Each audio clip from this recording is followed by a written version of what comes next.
How's everybody?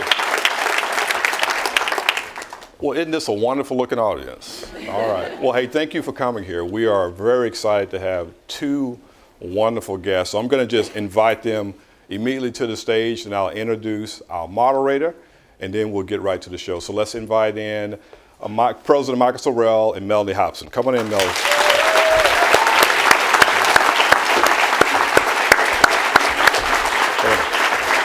All right. So I am someone who loves to talk. So I'm going to be very disciplined because we have some great individuals here that I want to have a lot of time for you to interact with. I'm going to introduce our moderator, and Michael's going to kind of coordinate this fireside chat with Mellody. But some of you know he's the president of Paul Quinn College. It's the only HBCU, historically black college in the city of Dallas. And Michael's interesting because I was watching Real Sports a couple years ago, and I saw this segment on college athletics, and I saw this guy talking about that he was a college president in Texas, and he shut down the football team and he planted an organic garden on the field. And I said, I need to meet this guy. And we've been friends ever since. He literally took an institution a little over 10 years ago that was financially, academically, and culturally bankrupt. And he created one of, I think, 7 or 8 work colleges in America, and has been awarded as the male HBCU College President of the Year twice, the only recipient of that 2 times. Not to mention, he is just an individual who is inspiring, and he talks a lot about making sure that you have the courage to understand what your destiny is. Don't chase the dollar, don't chase the title, but are you willing to really accept your authentic self and go after your destiny? And so he's here to moderate this discussion. So with no further ado, I'll invite up Michael Sorrell.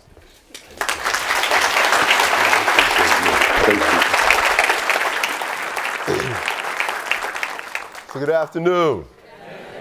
It is a pleasure to be here. Before I even introduce our amazing guests, can we have a round of applause for Marvin, please?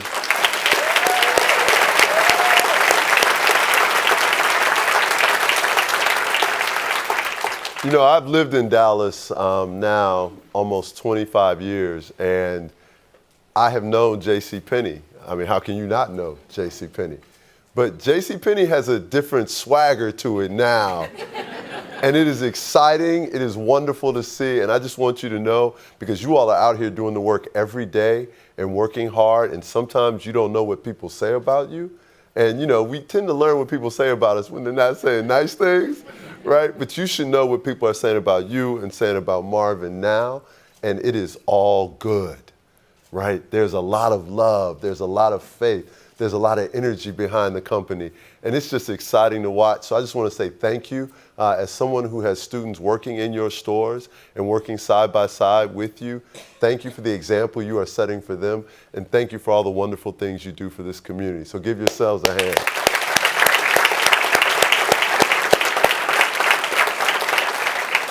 Now, I have the easiest job today because I'm going to introduce someone you already know, okay?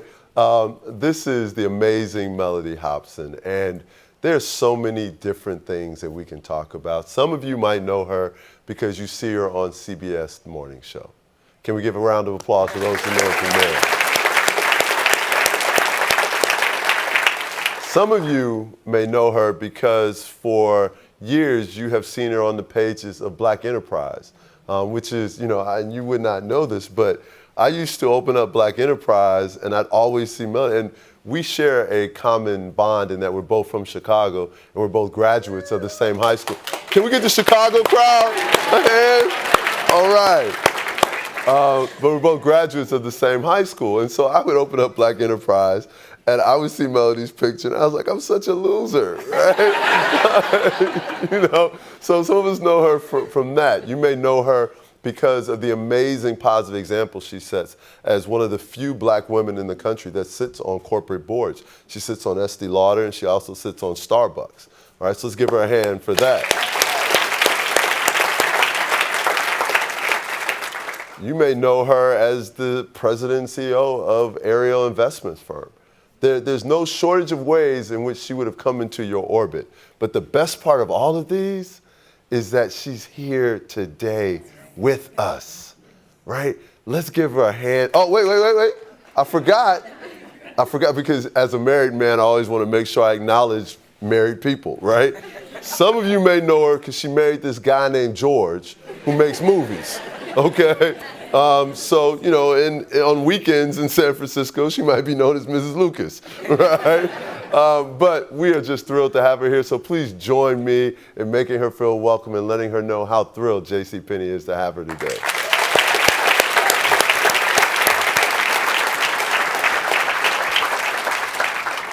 All right, so Mellody, we have this great, cool list of questions to ask, but I'm not going to ask them to start with. I'm going to go off script. Okay. So, what was it like to do Netflix and chill with George Lucas at David? Well, I will start off by thanking you all for being here, thanking Marvin for asking me to come out. I'm a big fan of Marvin's first because what he is doing is definitely inspirational to me and other people, I'm sure, for all of you. And he serves a very important role in our community right now where there are so few African Americans as leaders of public companies. The list has dwindled down pretty dramatically. So we know he has huge responsibilities on him for not only the 100,000 employees here at JCPenney and the millions of customers that you serve, but also for holding up an example to a lot of people who want to follow in his footsteps. So we appreciate him for carrying that burden so effortlessly. He's what I call a happy warrior, and it's what I've always wanted to be. So that's number one. Two, I was telling Marvin at lunch that JCPenney's was like a big deal in my family when I was a kid because we got a lot of clothes from the Goodwill. So if we went to JCPenney, tags, huge, having tags, and JCPenney was really, really great. And so I just, it holds a very special place in my heart, as I know it does for so many Americans and American families that you serve. And then lastly, I just have to say that it's always an honor to be in front of people because to know that you think I might have something to say and to hopefully to be able to fulfill or live up to your expectations and hopefully have some words of wisdom along the way, but also know that I'm learning too and I'm in these conversations and I get to be in this conversation with Michael, who I read about before coming here and was just really, really blown away by everything that he's done and had the opportunity to have a good conversation with him before now and so appreciate what he's doing for young people in our community who really need the benefit of great education. So thank you for that. So what is it like to watch a movie with George? I get really amazing insights because he sees things that we don't see. So I'll give you a really funny example of one. And this is a good example because you all have seen it. I remember once we were watching television, it was CNN, it was the commercial, and it has Anderson Cooper, you know, carrying a camera and he's in the jungle. Do you know that commercial? And he's like always in the tight t-shirt, right? Yeah. And so George looks at the commercial and he's like, that is so crazy. And you know, he's like swinging through the jungle and he looks very, you know, like very reportery. I don't know how to describe it. And George is like, who's shooting him? Right? And I was like, right. He's like, someone shooting him do that. And that's when I realized, like, wow, he has a different lens. That he, you know, he can see that setup immediately. And so that kind of, you know, special awareness is something that comes through in the movies that we watch. We watch this movie that maybe some of you have seen, The Beasts of the Southern Wild. It's one of our favorite movies. And he thought it was genius. And the first thing he said to me, and I'm weeping because I think the movie is so great and it's over. And he's like, you know what, that movie was really impressive. He's like, we've never had a 4-year-old narrator. And he's like, she was 4. And he's like, a 4-year-old can't read. And he's like, do you know how hard that is to have a narrator who's 4 years old, which means every line you have to feed to her. And he's like, no director wants to take that kind of time. And he's like, that's hard. And then the other thing he told me, which of course I didn't think about, I just thought she was amazing. He's like, you know, everything you see, you have to remember you're watching through the lens of a child, and children's emotions and what they see and feel are very different from reality. He said, so one, we don't really know if her father yells at her because kids they over interpret everything. He says, but more importantly, she's staring at the beast, and we're looking at this giant picture of the two of them. And just remember, she's really small. The beast is tiny. And I was like, wow. So there are hundreds of those. Hundreds. If you've seen the movie, you know what I'm talking about. There's a shot of her and this animal, and they take up the entire screen, and it looks huge. And he's like, she's like this big. Well, thank you for that insight. Now I'm going to go back to the script so I don't get fired. Great. Okay. I did not realize you were the inspiration for the book Lean In. Well, I don't know if she'd say I was the inspiration. What she would say is I had a lot to do with her writing the book, because I said a couple things to her that she mentions in the opening of the book about wanting to be unapologetically Black and wanting to be unapologetically a woman. And I do tell people in full disclosure that was not, the unapologetically Black was not my original thought. It was someone you all know out here, Tom Joyner's. Yeah. And Tom Joyner said that John Johnson was unapologetically Black at his funeral when he was doing one of the eulogies. And I told people I was sitting in a pew at the University of Chicago, Rockefeller Chapel, and that like washed over with me in such a big way. And I was like, I really took that in and said, I'd never really thought about that concept, but I really immediately grabbed onto that as what I want to be. And I started to realize as a woman and as a person of color, we are apologizing all the time. And at that moment, I told myself I was going to stop. It was never going to happen again. I told that story to Cheryl, and I think she had had some trepidations about writing Lean in terms of how people would, react to her, and would she be typecast? And, for whatever reason, as women, we can't be multifaceted for people at times. They start to see us through one lens. And I think she maybe she was struggling with that. And when I said that, she said that just completely took her over to the other side, and it convinced her that that's what she should do. And obviously, I think the world has benefited immensely from the wisdom that she, espouses in the book. Absolutely. I had the occasion to go back and watch your TED Talk from 2014. I watched it before, but I watched it again over the weekend. And on the point about being unapologetically Black, you talk about instead of being colorblind, to be color brave. And given that this is Black History Month, I thought it'd be amazing if maybe you share with the crowd sort of your philosophy on being color brave. So this is what started to bother me, and I found that it just was grating on me, and I ultimately saw this as a point that I could talk about. I had been asked to do TED Talks for years, and I turned them down because, one, they're really hard. You have to memorize what you're saying. You have nothing. You're holding nothing. It's 18 minutes memorized. Now, I don't know when any of you have done 18 minutes of memorizing something. Like in school, maybe 5 minutes, but 18 minutes is super hard. And before I went on stage, the guy says to me, now, if you go on stage and you forget, just start over. And I was like, why are you saying that just as I'm about to walk out? Like, this is not encouraging. So the point being, when they called that time, they said it's the 30th anniversary of the TED, and this is a milestone event, and it's a big deal to be asked, and we've been trying to get you, and we think you should do this. And I said, I actually have something to say now. And my point of view was rooted in the fact that, especially in corporate America, I kept meeting people who kept telling me that they were colorblind. And they would say it over and over again as a source of pride. And I finally started to say to people, how is it that you're colorblind, but everyone around you is white? Like, do you not see this? And you think you're indifferent to color, but somehow it's leading to an outcome that doesn't reflect what you say you are. Now, I'm not calling you a racist or saying you're a bad person, but maybe we should redo this. Maybe we should actually see color. Maybe we should actually talk about it. Maybe we should actually embrace these differences as to trying to pretend that they're not there, and see if we get a different outcome in terms of what rooms look like around this country and what opportunities exist for all people as opposed to the people who make you feel most comfortable.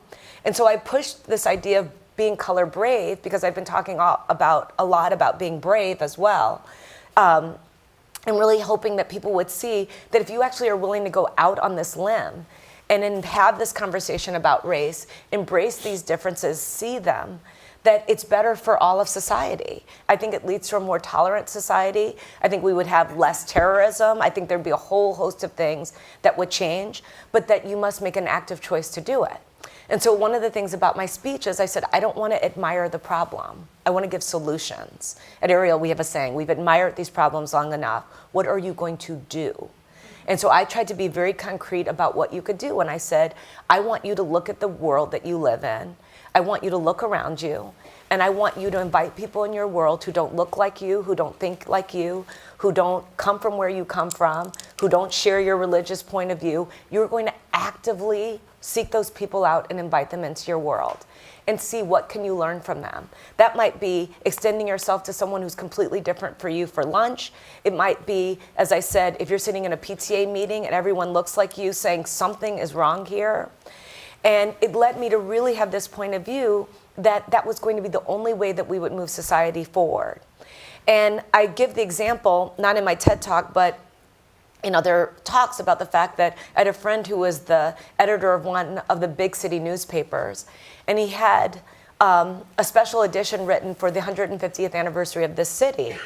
And he assigned 2 of his best reporters to do that special edition, and it was going to be a pull-out section. And he said the only time in the history of his career that he ever stopped the presses is when they threw the special issue down on his desk, and he started to open it. The city was majority minority, and there wasn't one white person in any story in this special one black person or Hispanic person in any story in this special pull-out section in a city that was majority minority.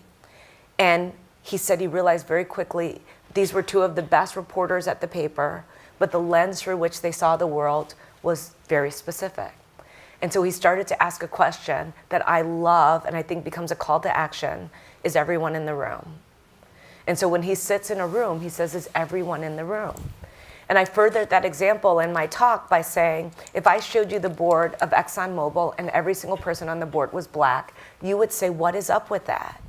But for whatever reason, when we look at all white boards, all white male, we don't even have a reaction.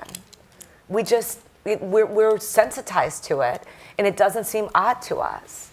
But if they were all black, it would be like, what's going on? You think Panther got a lot of press, you know? And so that's where I started to really push, and I said, I'm actually going to invite people to see race. I'm going to ask them to talk about it. I'm going to ask them to engage with people. I'm going to ask them to have uncomfortable conversations.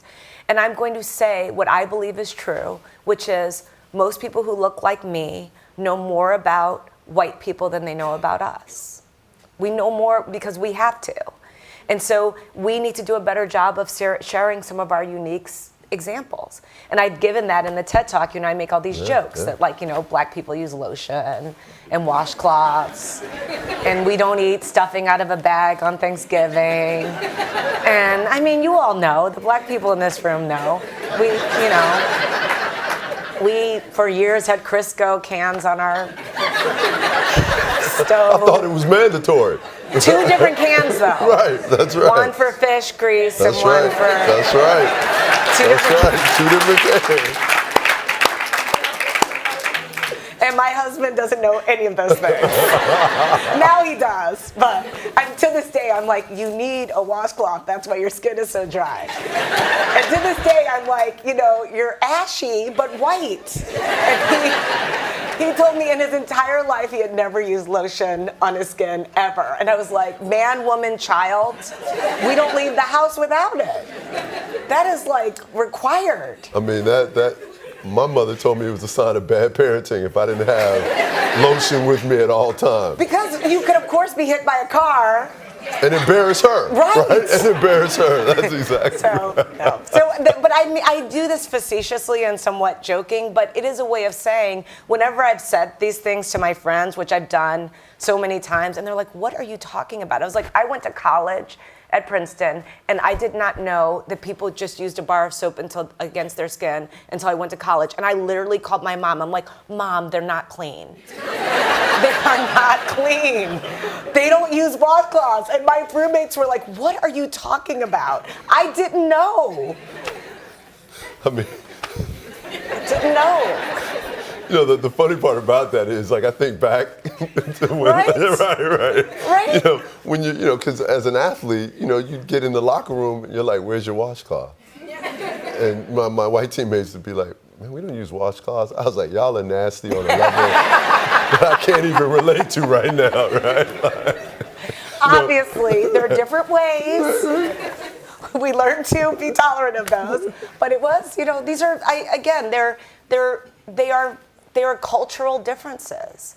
And these things are not just interesting, they're important to be able to understand people. We have a Chinese person who helps take care of my daughter, and my daughter literally, my husband is white, obviously I'm black, and my daughter tells people, we tell her, you know, Everest, you're black and white, and she says, in Mandarin. Her favorite food is mi fan, rice, favorite. She eats things that I'm like, literally, I'm like, that beef with that grizzle in it that is served cold, loves it. But it's a Chinese beef dish. She loves it, loves. And I'm like, that's important for me to know and understand. She would wish you Chinese New Year if it were Chinese New Year. She knows what the red envelopes are for. When she was 2 years old, we drove into a hotel and she saw lanterns and she said Chinese New Year.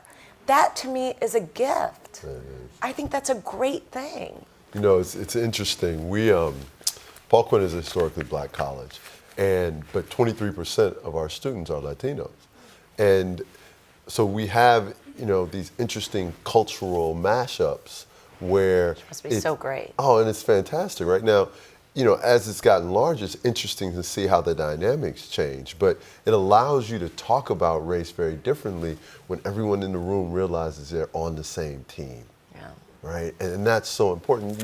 You know, you don't have to fear it if you start from a place of, I think I can trust you. I think I'm safe with you. So I don't mind us having those but the only way to have them is to actually have them. That's exactly right. And also just because sometimes you don't understand doesn't mean you're being judgmental. Right. You know, there's a difference. There are a lot of things that it's like, well, explain that to me. How does that work? And that's not a form of being judgmental. It's genuine in wanting to understand. And I think that if we could have those conversations and even use this as an opportunity to overcome the biases we all have. Every single person walking this planet has biases, and understand how to be more thoughtful about some of the conclusions that we draw. I think it would make for a better world. So I am asking people to relook at their life. I really, when you are walking into rooms, ask yourself, if you were a part of hiring teams, what do these teams look like? Because all the data shows if you're trying to solve a really hard problem in this world, whatever it might be, you're going to get there faster with a diverse set of views. And that's how we view the world at Ariel. Picking stocks is hard. And we have people's pension money and their kids' college money and their 401k plan savings, and we don't want to screw it up. And so one of the things that we find is you need different points of view in order to solve that problem. We have a guy in our office who, a lot of us have certain political beliefs, and we have a guy in our office who's hardcore to the right. And you'd always say, like, well, how does that all work? And it's so interesting to see even how investment decisions can be made through a lens of politics. And you don't want that to happen. You want to have a contrary view going at you so that you're making sure you're thinking as broadly and as thoughtfully as you possibly can, not through some hardwired point of view. Yeah, no, it's so true. One of the things that you touched upon earlier was this idea about corporate directors. And, you know, as I mentioned in the introduction, that you sit on corporate boards. And there's a lot of frustration for people about how do you even access those, right? How do you put yourself in the conversation for those positions? Would you mind just briefly, you know, maybe explain to people how those opportunities come about? Well, it's an amazing opportunity. I'm very grateful. Yesterday I came from the Estee Lauder board meeting. I was there yesterday. It's great for me because not only are you surrounded by really smart people around a table, I know you have a great board here, but it also, and you can learn so much. hopefully you can contribute as well, and I work really hard to do that. And for me, I've only worked at Ariel. For 27 years, I've only worked at Ariel. I've had one job, and I know at JCPenney there's a lot of that. I know you have long tenures here and generational tenures at JCPenney. I've learned a lot about that because Mike Ullman is on the Starbucks board with me and has taught me a lot about your company over the years. But it was interesting that the thing about being on a corporate board is you have to be asked. You can't in any way lobby for it. You can't try to, put yourself in a conversation. You have to be found. And that's the part that makes it really hard for people who look like us, that we're not as well known to everyone as perhaps we should be. And so I'm fully confident that you would be an excellent corporate board member, especially from your leadership skills, and I will recommend you. Let me just say thank you. My children, thank you. My wife, thank you. Well, the thing is, we own a lot of companies, so we push really hard for diverse boards on the companies that we own, and they know that about us. So, but what I would say is that I always tell people the best way to be on a board is to do really good work. You can't be jockeying. You got to just, whatever work you're doing, you do solid work. And how did I get on the Starbucks board? This is a true story. I helped Bill Bradley run for president. And when Bill Bradley was running for president, he came to me. I was in my 20s at Ariel. And he said, I met him when I was a senior in high school trying to decide between Harvard and Princeton. And someone took me to breakfast with him when I was in high school. And I went to this breakfast, and it had these 8 businessmen and me. And I was told to take the morning off from school to go, and for whatever reason, my mom let me go. I walk into this room, and I'm the only kid in the room, and I am like a deer in headlights. But I realize these are the heavy breathers. These people are really important. And so I sit down. The person who brought me, who was one of his classmates, and who just took to me at a Princeton dinner, and was trying to convince me why I should go to Princeton, and this was his, sort of what is going to be his way of me not being able to refuse. So I get there, and Bill Bradley turns to me and he says, listen, I could see these guys anytime. I want to know what it's like to be in high school in America. And the entire conversation went to me. Bill and I became dear, dear, dear, dear friends after that, in a slow, methodical way that we got to know each other, including when I got married. He walked me down the aisle and told me that when I was 25 years old, he knew I didn't have a dad, that he would take that responsibility when the time came. When he was running for president, he asked me to leave Ariel and to work for him. And I said, I cannot do that. Like many people who are like me and not like me, I had a lot of family responsibilities and people I had to take care of. And I said, I don't have the luxury of going and working for you because I have people I have to support, not children, mother, all sorts of things. So I said, but what I will do is I will work for you and work for Ariel, and you will never know I don't work for you full time. And so what I did is I would come to work at Ariel at like 6 in the morning, and I would work at Ariel until about 2. And then I worked for Bill Bradley from 2 in the afternoon until like 9 or 10 at night. And I did that for 18 months straight. So when we didn't win, which was devastating, against Al Gore, he called me one day and he said, I'm going on the Starbucks board and I'm going to take you with me. I said, what are you talking about? He says, you don't know this. You've been on the phone with Howard Schultz multiple times. And I told him, no one works harder than you. You are just think about all the thousands of volunteers he had working for him. And I did some pretty great things, I have to admit. I came up with this idea that we used on the road, that we brought all of his Hall of Fame basketball teammates together, and we did these events that we called Hoopla. And we would charge. I thought of that, and our invitation said Hoopla with basketballs as the O's. Pretty impressive. And we had T-shirts, all sorts of things. But you would pay like $1,000 to shoot against a Hall of Fame basketball player, or $2,000, whatever the max was that you can contribute. And so Earl the Pearl Monroe and John Havlicek and all these very famous players, Clyde, all these famous players came. And we ended up taking this whole thing on the road, and we did it at Madison Square Garden. We did it at all these places.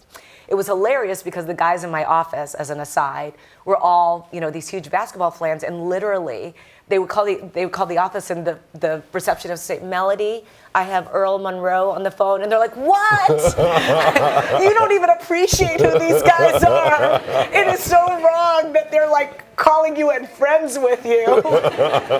So he said, I'm taking you on the board of Starbucks. I said, that can't be. And he said, you really distinguished yourself. And so that's why I said it was the work. I just did the work. I didn't know what that would lead to.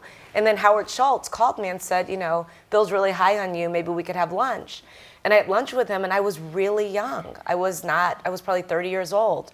And he said, you're really young. It's early. We're just going to watch you. And he said, we're going to get to know you. And I said, whatever you want. And he said, and this could take some time. I said, I got plenty of time. And so then what I did, this took a couple of years, 2-3 years. Every time I saw anything about Howard or read anything about Starbucks, I started to figure out how to send notes to him. So he'd be on the cover of Fortune. I was like, great picture. You look super. All of these things like that just to stay top of mind. And literally I would say things like, still here, no rush. And eventually they came back. So it was really about the work. And I tell people, whatever it is, if it's nonprofit work, if you're on a board, if it's your work at the office, if you can just focus on being excellent. I had no agenda in that political campaign except for getting Bill Bradley elected. I did not want a job in Washington. That was not going to happen. That was not my goal. And I told him that. I just wanted him to be president. And that's all I put my heart into. And ultimately, the outcome was that it allowed me to distinguish myself for him. You mentioned something before we came out that blew me away. You said that you all worked Saturday and Sundays at Ariel for 18 straight years. Every single Saturday and Sunday. Every single Saturday and Sunday. Every single one. Every single one. Why? Well, one, we still work like crazy, so it's not, I just happen to be in San Francisco now working. One, we have a lot of work. We're trying to get a lot done every day. People have entrusted us. We have almost $14 billion in assets. They expect us to do a really good job for them. We have a lot to do every day. And we have, unlike some executives who just have their day job, we have other responsibilities to our community and more broadly, and we take those responsibilities very seriously, which means like when Bill Bradley was running for president, I did 2 jobs. And I'll tell you how it started because I think it's a really important story. I was a summer intern at Ariel. And I knew that John Rogers, who started our company, who has an amazing story in his own right, and hopefully you know about him or one day you will get to meet him. His father gave him stocks every birthday and every Christmas, starting when he was 12 years old instead of toys. And his father was a Tuskegee Airman. His mother was the first black woman to graduate from the University of Chicago Law School in the 1940s. They're amazing people, clearly. So John had an obsession with mail. And just think about the fact that in 1989, when I was an intern at Ariel, the internet didn't exist in the same way. You couldn't just go call up information and articles. You had to go to the library and do microfiche and things like that. So it was just a very different time, but news and information was incredibly important to him in making the decisions that we made every single day. So we had all these crazy things we did, like the business week would be Federal Express to our office from the printer to arrive on Friday mornings. We went to the airport in Chicago O'Hare because they got Time Newsweek and U.S. News and World Report's first in Chicago. On Saturdays, we went to Crane's and got the Crane Chicago business from the facility. I know this all sounds crazy, but we actually did it for years and years. So I knew John was obsessed with the mail. I'm a summer intern. I had nothing else to do on a weekend. So I'd go into the office and I started opening the mail and delivering it. And so one day I'm at the office. No one knew I was doing it. I'm at the office. All the mail is in giant bags and it's sorted around me. And I'm sitting in the reception area. John walks in. I'm like this 19-year-old pipsqueak. He says, "What are you doing?" And I said, "I'm opening the mail." And he says, "Who told you to do that?" I said, "No one." He says, "That's why I've had mail in my desk, in my chair every Saturday, because I knew he always went to work on Saturday and Sunday." And I said, "Yes." And he says, "That's genius." So we ended up with a reception on the weekend because of me. We ended up doing the mail every single day, including Saturdays and Sundays. But that summer, every single Saturday, John came and opened the mail with me. Yeah. So we sat on the floor and opened the mail. And then I found out from that before he came to Ariel to open the mail with me, he would go to McDonald's and read Barron's, Sunday New York Times, Saturdays, Sun Times, and Tribune. And he would go to the McDonald's that was pretty close to Ariel. So I started showing up at the McDonald's. And I would show up with my own exact newspapers that he had. And I would just sit there hoping he would talk to me. And I would never talk to him first because I knew he needed to read to do his work. But if he shared any kernel, I would just wait to get it. And I would just sit and read. And he would see me there and not say, like, what are you doing here? He just came to realize that I was there waiting for him. And sometimes I didn't know what time he would get there. Oftentimes I'd try to ask. And I'd get there at 8 o'clock. I'd wait for him. And then afterwards we'd drive over and do the mail together. And that started our weekend warrior program. But it started when I was 19 years old. You know, I have to tell you, I have been looking for that intern my whole life. Yeah, so am I. I've not been able to find I know, them. I just keep saying I need one of me, but I've kind of got one of me. Taylor's pretty great. She's 23 years old, went to Smith. She's pretty great. But yeah, I was like, so then the thing was that then you realize you have leverage. This was the important thing, and I'll stop. Oh. My mom always told me, make myself indispensable. So the one thing with John was, as I started to rise up, and I was like, again, I was a sidekick. Like, I was the person who did just stuff he needed to get done, rose up through the organization. So then, of course, as I'm coming along, becoming more, sure of myself, knowledgeable, etc., we would have differences of opinion, which is normal. Then, I went from being his sidekick to a peer because I became president of Ariel, and that all had growing pains. So one day we're arguing about something, and you have to imagine, after years and years and years of working together, we're like a brother and sister. We know each other very well. He's my daughter's godfather. I used to say I would take a bullet for him, but now that I have a child, I just say I'd give him a kidney. But John, literally, we were arguing one day, and he was like, I literally looked at him, I was like, what are you going to do? Fire me? Which would be insubordination in most places, but I just knew. I'm like, I am so important to you because I was that intern. And he looked at me, he was like, there's no one who pisses me off more, because he knew that would never happen. Right. And it was just an interesting thing from a confidence standpoint and from a really being sure of myself, again, not cocky, but just knowing I had accomplished something special in making myself indispensable. And he did really need me. And I got a lot out of him needing me as well, it was a two-way street. So, the amazing part of this story is it answers a 20-plus year question that I've had in my head when because Black Enterprise chronicles your rise, right? And, in my house, we always had Black Enterprise. And I would read, and I would sit there, I was like, how is she doing this? Right? What is the path that she took? I had no idea that it involved mail, McDonald's, but it's outworking your And that's peers. what I would tell people. I would say, here's the one thing you can't do, outwork me. Yeah. You just can't. Yeah. And there was nothing that was beneath me. John Rogers, to this day, will sometimes come in and say, no one writes a thank you note like you. And I tell the story of when his daughter had a sleepover when she was 6 years old. He came in and he said, will you please write this thank you note to this family where my daughter had the sleepover? And I said, well, I need to talk to Victoria. He's like, why? I was like, I need to talk to her to understand what the sleepover was. Victoria's 6 years old. She gets on the phone. I'm like, was the cake good? What games did you play? And he was like, Mellody. And I said, it's going to be the best thank you note these people have ever gotten. And they're going to say, that John and Desiree Rogers, wow. And to this day, I think that's why we write for Forbes. Yeah. John has a byline in Forbes, and I have one in Black Enterprise, because I was obsessive about any piece of paper that went out of Ariel. It was going to blow you away in terms of how we had communicated to you. And I spent a lot of time thinking about that, even to this child sleepover. Yeah. And all of those were, to me, practice for when it was going to really matter. That's such an amazing. I know we need to take questions, right? You're ready. Okay. Yes. Well, so before we take questions, that was a setup, right?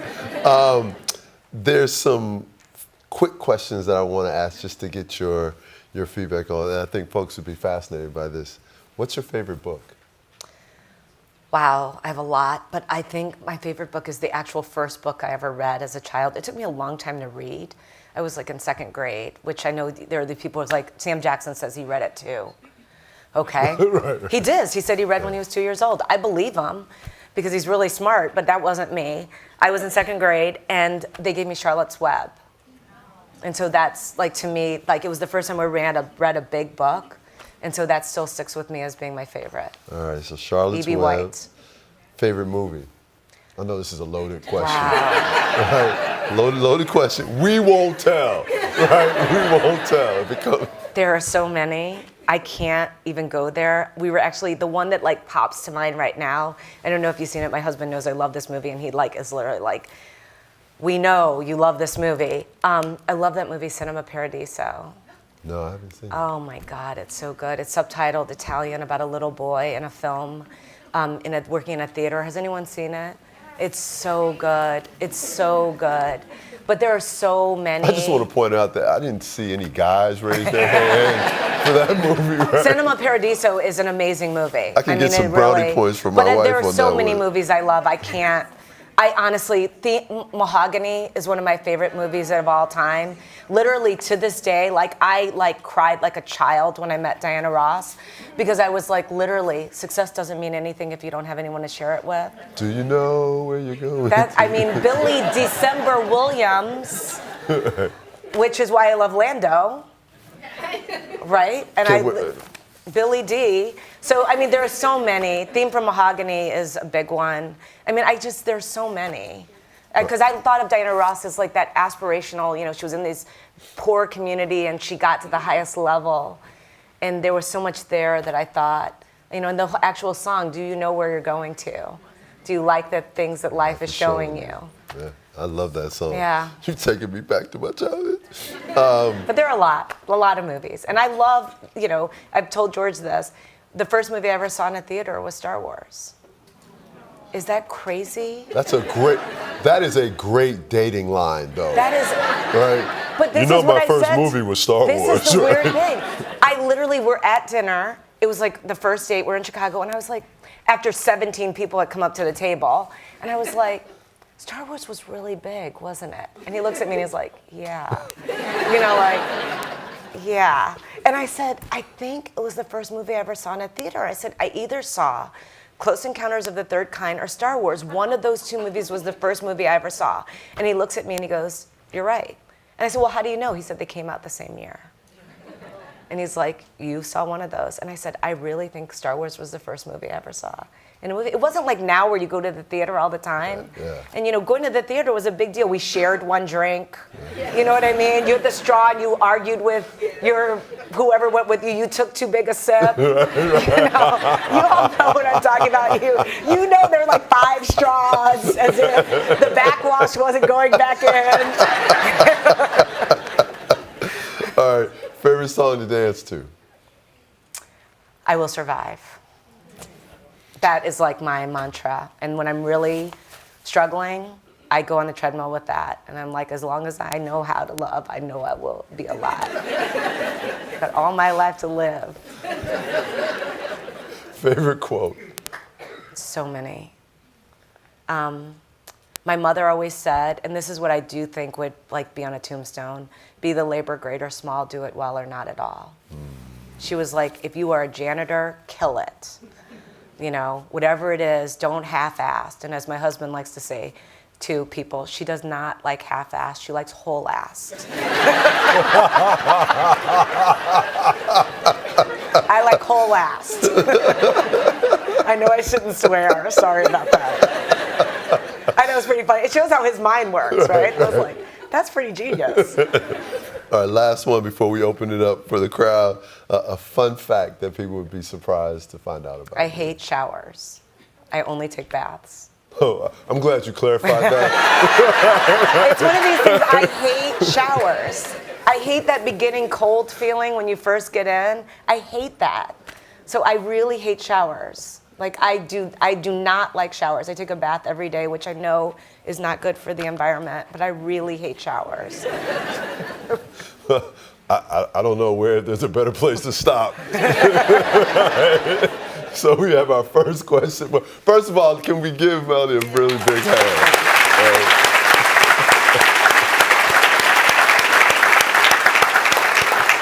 All right.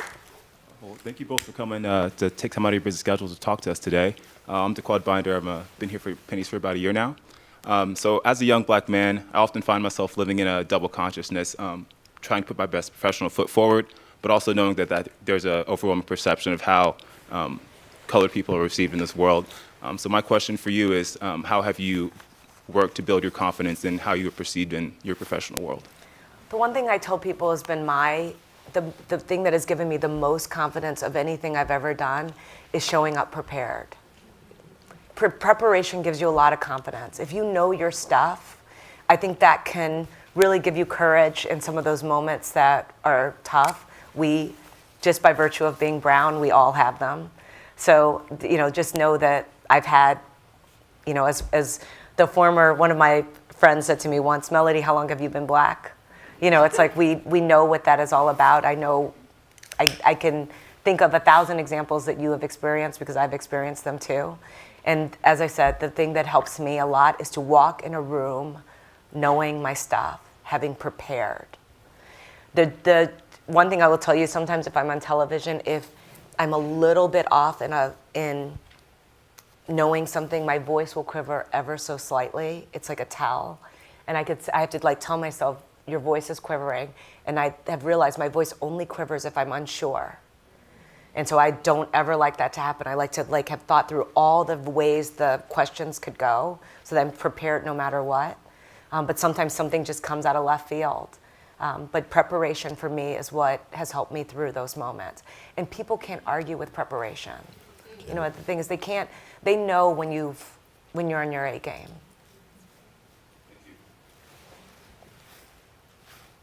Next question. Good afternoon. How are you doing? Hi. Thanks for attending. I appreciate it all the time. One question for you. Who are your mentors and how did you go about making those mentors and those connections? So the one thing I didn't do, Sheryl Sandberg says this in the book, you don't ask someone to be your mentor. The relationships developed naturally. Bill Bradley is a big one. John Rogers is a big one. I never asked them, but they took me very seriously very early and they taught me. And I always told people, you want people in your life who have no agenda except for your well-being. They had no agenda, and I could see that very clearly. There was nothing that I could have done for them because they were so beyond me, both professionally and reputationally, etc. What I will say is that with the people who have mentored me, I've tried to make sure that I literally am just asking for advice, and I never ask them for anything else. Nothing. And so that they come knowing I'm seeking wisdom. I also make sure that when I am sitting with people who have mentored me, which happens to this day, I come prepared. I never ask asinine questions. So there's nothing worse than I can tell you it has happened to me hundreds of times. People coming to my office, sitting down with me, and they're like, tell me about yourself. Where'd you go to college? And you're like, you have precious time with me, and that's where you're going with this conversation. Do all that work before you get here and then try to focus in on what could I help you with. And that's how I met Taylor, who's one of my special assistants at Ariel. She's a very, very important person to me. Someone asked me if I would get to know her. She had moved to Chicago. She came in and she was like, there's so much I can ask you, but this is what I need to know. And it was like one of those blow away moment questions. And she walked out and I was like, she will work for me one day.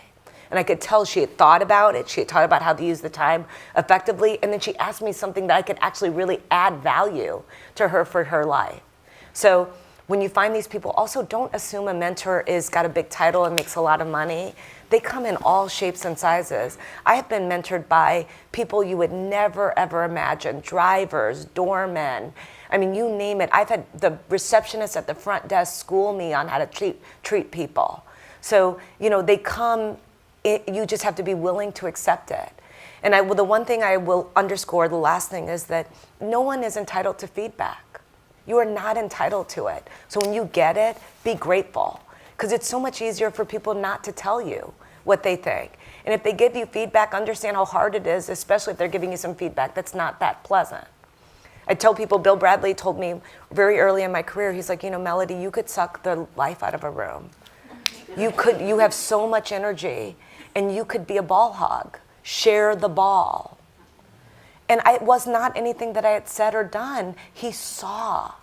And that always stayed with me. Share the ball.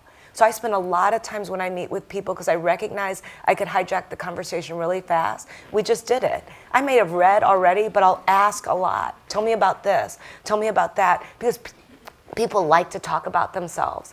And I've had people mentor me by me only just asking them questions about themselves, which give them comfort. And then they wanted to share and then wanted to tell me things. But especially if you go in with some reputation, people assume you're going to make it all about that yourself. And I'm always like, switch the story here. Our conversation, Marvin, Michael, I was like, tell me about this, tell me about that. We didn't talk about Ariel, we didn't talk about anything I had done. I sat there and said, tell me, I'm fascinated, and I really wanted to use that opportunity to learn. Hi, this question is for both of you. How do you personally seek to engage with African American or other professional organizations in your communities? And are there any opportunities or organizations that you'd recommend that we pursue? You go first. No, you go first. I just said a lot. So that's a great question. One of the things that's interesting to me is as you rise in your career, there's all these conversations about your obligation to give back, right? And it's exhausting. Yes. Right? Because one, you have to spend time perfecting your craft, right? Two, you have a life, right? Like, I mean, I have 2 little children and a wife that I have to spend time with. And then 3, what I've discovered is people don't necessarily want you to tell them the truth. They want you to tell them the lie they tell themselves, right? And I'm one of those people, sort of like to your point, if I'm investing in you, I'm telling you the truth, right? And so I tend to look for organizations, one, that understand that that understand their purpose, right? And if I show up a place, if we've made time in the schedule for me to come, because I love spending time. I mean, look, I'm a college president, so obviously I love people who are younger than me, right? It's an opportunity to be energized and re-energized and to engage. But all I ask is that you actually be respectful of the fact that I had to create time to come spend time with you. So be organized, be prepared. And I tend to pick organizations, quite frankly, where people have a purpose larger than themselves.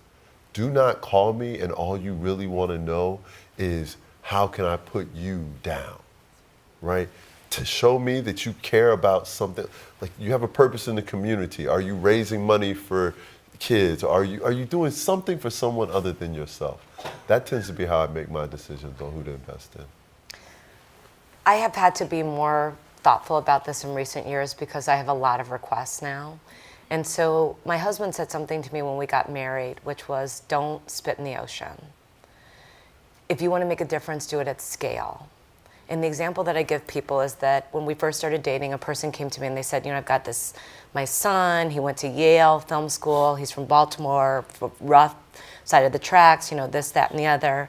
And would George meet with him? So of course I'm trying to be, thoughtful and helpful. And I was like, well, have him show up at our house at this time on a Saturday and run into us at the restaurant and, all of those kind of things. We'll have breakfast with him. So I told George, this guy's going to come and have breakfast with us, this, that, and the other. And he looks at me and he says, no, this is going to sound really sharp. And ultimately he had breakfast with the guy, just so you know. But he said, I don't meet with film students. So I was like, because that was not anything I was expecting. And he looked at me and he said, I build film schools. He's like, you can't do this one at a time. He's like, you have to do mass. He says, I build film schools. And I was like, got it. That's why you gave $300 million to USC Film School and built it from scratch. Got it. So that's one thing that I've had to think a lot about. And of course, he had breakfast with the guy, so I don't want to say, but it was the idea. He's like, you're going to burn yourself out so fast. So you've got to think about how you can go and do big things. TED Talks. TED Talk has been viewed by, I think, 2-3 million. Yeah, something like that. I didn't know what the number is. But that, I can get an idea out broadly. The other thing that I think a lot about is who is asking. And I care a lot about the organizations. And I will tell you, and I'm being just super honest, there are days I am not up to it and I am really kicking myself like, why did I say yes to this? But most times I get there and I know what I'm supposed to be doing in life. Recently, I went to speak at Colin Kaepernick's camp.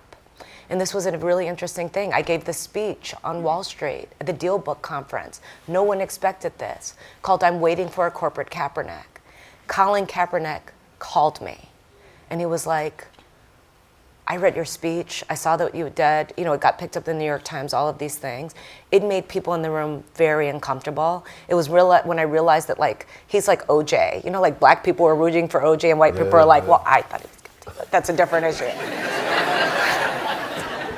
But you know what I'm talking about. I was like, oh my God, we love him, and they don't. Yeah. And we love him because he's listening, and he has sacrificed himself for us. And it was not trying to be disrespectful. It was to draw attention to people who are dying. And so that's why I spoke about him.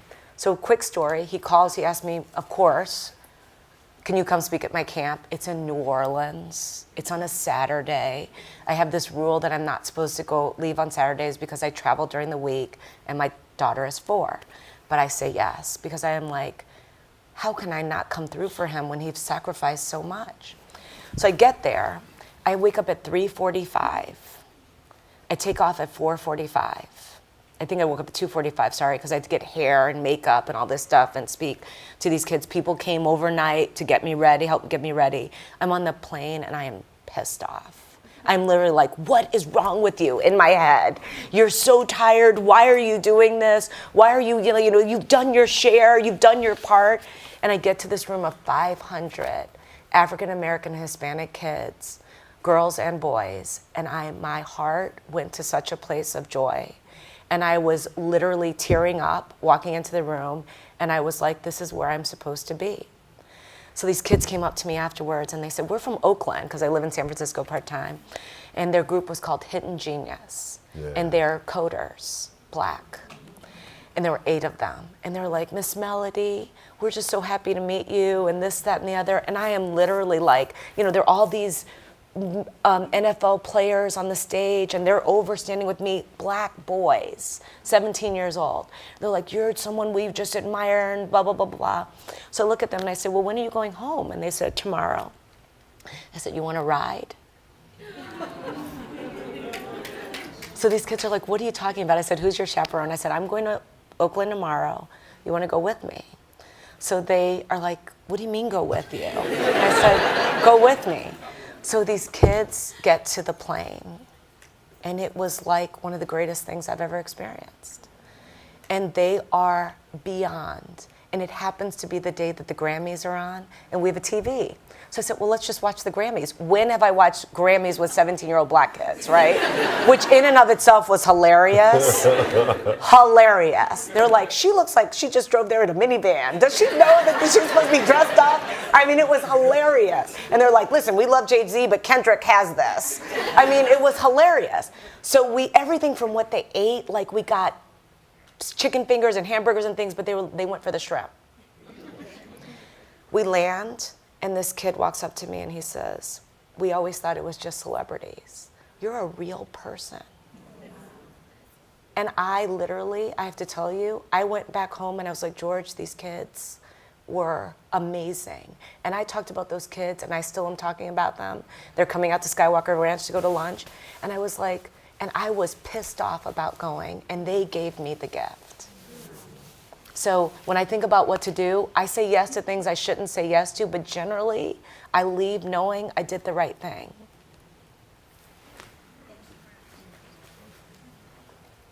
We have time for one more. Going once. So first off, my name's Jared. I'm working the .com team here.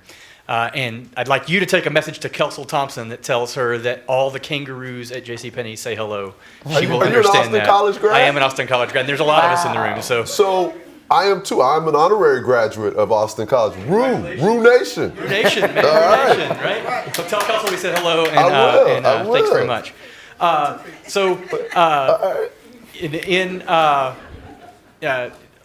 Tiny bit of backstory about me. I am a gay man who grew up in Northeast Texas in a little bitty town with more cows than people. In 2013, I rented my spare bedroom to a gay black man from Philadelphia who went to school at Drexel and was in town for his first job out of college. And in August of 2014, the stuff in Ferguson happened. And I had this roommate, and you have dinner and you have conversations, and you learn a lot. And he learned, I think, he learned how much courage it took on my part to be willing to have those conversations and to mess up a lot, right? Because God knows he left the room angry at me, justifiably so, more times than not, right?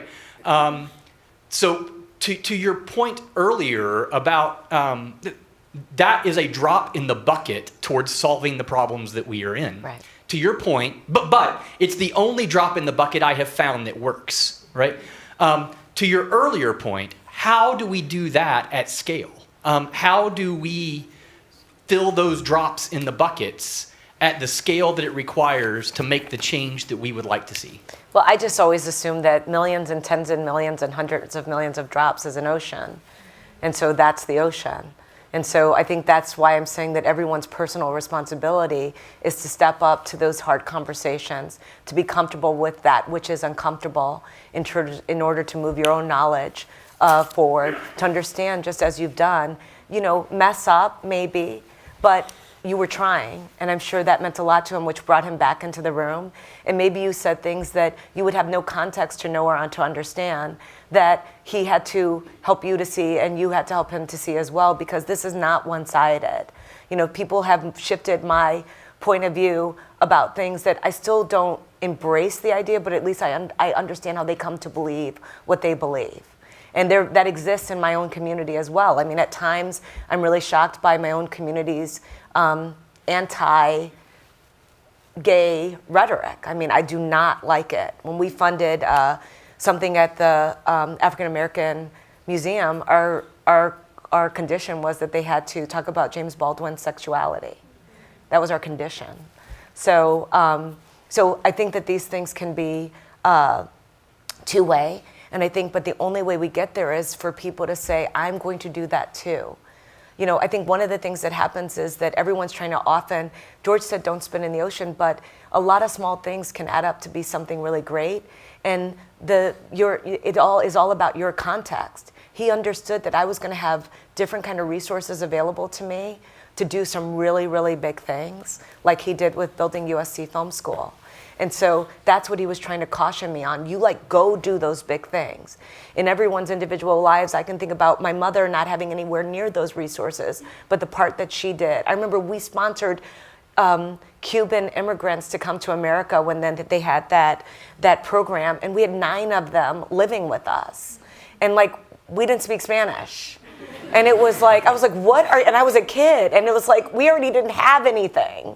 So it's what are you doing? That was her way of, those were her drops. So I do think that there's a lot that can be done if we as individuals walk out of this room and decide that's what we're going to do. Standing up for others, standing up with truth and justice, not allowing ourselves and our values to be co-opted. That is not what is happening right now. If you look at our Congress right now, I am shocked. They know better. They know better. Bill Bradley used to have that saying during the presidential campaign. He'd say, Al, you know better. Whenever he was getting on the edge of the truth, he was you know better. They know better. And this is the part that is just so discouraging to me, that because of whatever fear, they're willing to not stand up. And that's just nuts.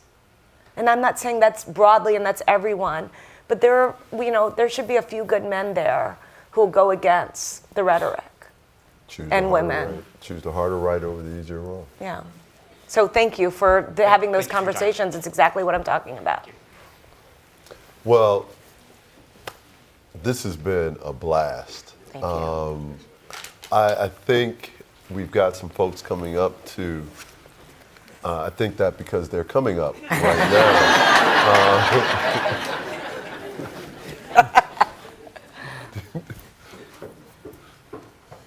This was excellent, wasn't it? Thank you so much.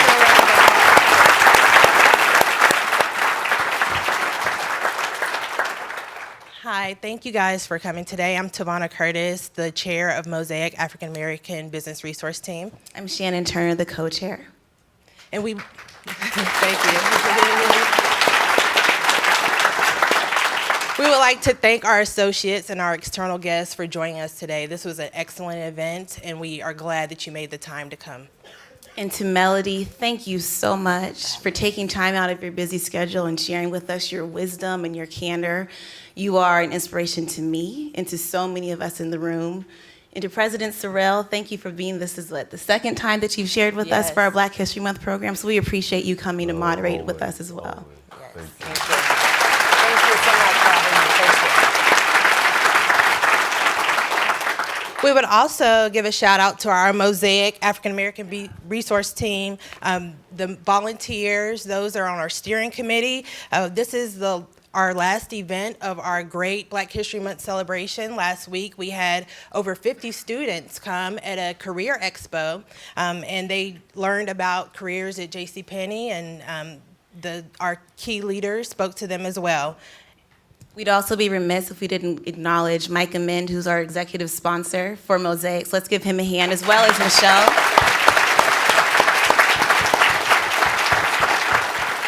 And of course, our inclusion and diversity team, particularly, Chris Lopez, Mia Mason, and Cydia Thomas. Yeah. Thank you.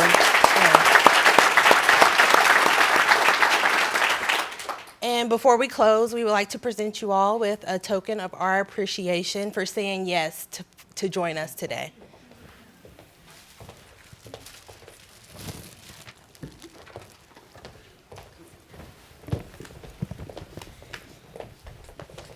Thank you so much. Thank you. Wow. Thank you. Thank you so much. Thank you for having me. Thank you. Oh, I've got gifts too. Thank you. Yes, thank you. So that concludes our program. I hope you guys are all inspired to lead with intention and act to impact. And basically just have a great rest of your day. Yes, Thank thanks you. for joining us. Thank you so much.